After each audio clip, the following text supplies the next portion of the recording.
മഹോന്നതിൽ മഹോന്നതനായ ഒരാൾ വന്നിട്ട് ഇതിനെ പിരിച്ചു വിടുന്നുണ്ട്. അത് വളരെ രസകരമായൊരു സംഭവമാണ്. അതിന് മുമ്പ് ഞാനൊരു ചെറിയൊരു കഥ പറയാം. ഞാൻ നേരത്തെ നിങ്ങളോട് പറഞ്ഞില്ലേ, രാമൻ തളിക്കിന്നെ അറിയാം, സൽമാൻ അസീരി കേരളായ രംഗങ്ങൾക്ക് അറിയില്ലെങ്കിലും എന്ന് പറയണല്ലേ, ആ രാമൻ തളിക്കിന്നെ അറിയാം. അതൊരു ചെറിയ കഥയാണ്. 10-14 വർഷം മുമ്പുള്ളൊരു കഥയാണ്. അന്ന് സമസ്ത കേരള ജംഇയ്യത്തുൽ ഉലമയുടെ പല പ്രഭാഷകരുടെ കൂട്ടത്തിൽ ഒരു എളിയ പ്രഭാഷകനായിട്ട് ഖണ്ഡന പ്രസംഗങ്ങളിലും മറ്റുമൊക്കെ ഞാനും കുറച്ച് സജീവമായിട്ടുള്ള ഒരു സമയമാണ്. അന്ന് മർക്കസിലെ ആ മുടിയുമായി ബന്ധപ്പെട്ടൊക്കെ വലിയ വിവാദം കത്തി നിൽക്കുന്ന സമയമാണ്. അങ്ങനെ എനിക്ക് അസ്ർ നിസ്കാരം കഴിഞ്ഞ് ഇറങ്ങുമ്പോൾ ഒരു ഫോൺ കോൾ വരികയാണ്. ഹലോ, ആരാ? സൽമാൻ അസീരി അല്ലേ? അതെ, ഞാൻ മുഹമ്മദ് രാമന്തളിയാണ്. മുഹമ്മദ് രാമന്തളി? അതെ. എന്തേന്ന് ചോദിച്ചു. നിങ്ങൾക്കിന്ന് ഇന്നാലിന്ന സ്ഥലത്തൊരു പ്രോഗ്രാം ഇല്ലേന്ന് ചോദിച്ചു. ആ ഉണ്ട് എന്ന് പറഞ്ഞു. ഇന്ന് നിങ്ങൾ അവിടെ പ്രസംഗിക്കുമ്പോൾ ആ പ്രസംഗത്തിൻ്റെ അവസാനത്തിൽ നൗഷാദ് അഹ്സനിയെ പരസ്യമായിട്ടൊന്ന് വെല്ലുവിളിക്കണം എന്ന് പറഞ്ഞു. ഞാൻ ചോദിച്ചു എന്തിനെന്ന് ചോദിച്ചു. അതുണ്ട്, സംഘടനാപരമായൊരു വിഷയമാണ് എന്ന്. ഞാൻ പറഞ്ഞു നിങ്ങൾ വിഷയം പറയാറുണ്ട്. അപ്പോൾ ഇയാൾ പറഞ്ഞു, നിങ്ങൾ നൗഷാദ് അഹ്സനിയെ വെല്ലുവിളിക്കുമ്പോൾ അവിടെയുള്ള ആളുകൾക്ക് നൗഷാദ് അഹ്സനിയെ കൊണ്ടുവരാൻ നിർബന്ധിതരാവും അവർ, SSF. അപ്പോൾ സംഘടനയിൽ ഇപ്പോൾ നൗഷാദ് അഹ്സനിക്ക് പല വിലക്കുകളും ഏർപ്പെടുത്തിക്കൊണ്ടിരിക്കുകയാണ്. അപ്പോൾ നൗഷാദ് അഹ്സനിയെ അവർ വിളിച്ചാൽ പ്രവർത്തകരുടെ സമ്മർദ്ദത്തിന് വഴങ്ങി നൗഷാദ് അഹ്സനിക്ക് വരേണ്ടി വരും, നേതാക്കൾ പ്രതിസന്ധിയിലാകും. അപ്പോൾ സംഘടനക്കുള്ളിൽ ചില അസ്വാരസ്യങ്ങളും പ്രശ്നങ്ങളൊക്കെ ഉണ്ടാവും.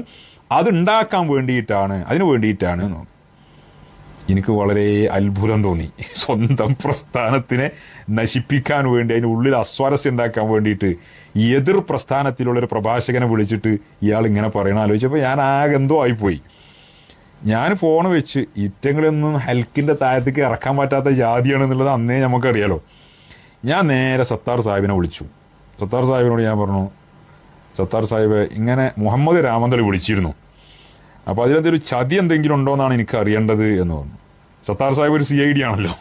അപ്പോൾ സത്താർ സാഹിബിനോട് പറഞ്ഞു, ചതി അതിലില്ല, അതിൽ ചില കാര്യങ്ങളുണ്ട് എന്ന് പറഞ്ഞു. ഇതാണ് ഈ ആള്. അഥവാ സ്വന്തം വളർത്തി വലുതാക്കിയ ഒരു പ്രസ്ഥാനത്തിന്റെ ഉള്ളിൽ നിന്ന് നൗഷാദ് അഹ്സനിന്റെ വലങ്ക, നൗഷാദ് അഹ്സനിക്കും ചിലപ്പോൾ അറിയായിരിക്കും എന്നാണ് ഞാൻ വിചാരിക്കുന്നത്, ഒക്കെ പ്ലാനിങ് ആയിരിക്കുമല്ലോ. നൗഷാദ് അഹ്സനിയുടെ വലങ്കയ്യായി നടക്കുന്ന സമയത്ത് ഇദ്ദേഹം അവർക്കെതിരിൽ പ്രഭാഷണം നടത്താൻ പോകുന്ന ദിവസം എന്നെ വിളിച്ചിട്ട് ചെയ്ത പണിയാണിത്. ആ പണി ഇന്നും രാമന്തളി സാഹിബ് നിർത്തിയിട്ടില്ല എന്നതിൻ്റെ തെളിവാണ് ഇത്.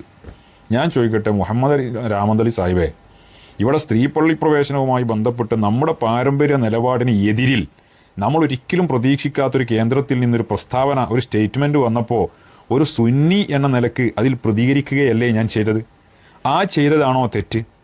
അതല്ല, ആ പ്രതികരണത്തിൽ ഞാൻ തിരുത്തിയ ഒരു പദപ്രയോഗം അതെടുത്തു വെച്ചുകൊണ്ട് ആ പ്രയോഗത്തിൻ്റെ പേരിൽ എന്നെ ഒന്നുമല്ലാതെ ആക്കി കളയാൻ എന്ന വിചാരത്തോടെ താങ്കൾ നടത്തിയ ഈ ഈ ഏർപ്പാടുണ്ടല്ലോ. അപ്പോൾ താങ്കൾക്ക് സ്ത്രീ പള്ളി പ്രവേശനമോ സുന്നത്ത് ജമാഅത്തോ വിഷയങ്ങളൊന്നും അല്ല താങ്കളുടെ പ്രശ്നം. താങ്കളുടെ പ്രശ്നം സൽമാൻ അസീരിയെ പോലുള്ള ആളുകളെ ഒന്നാണ്ട് സെയ്സാക്കണം എന്നതാണോ നിങ്ങളുടെ പ്രശ്നം? നിങ്ങൾ ആർക്ക് വേണ്ടി പണിയെടുക്കുകയാണ്? എന്താണ് നിങ്ങളൊക്കെ ലക്ഷ്യം കാണുന്നത്?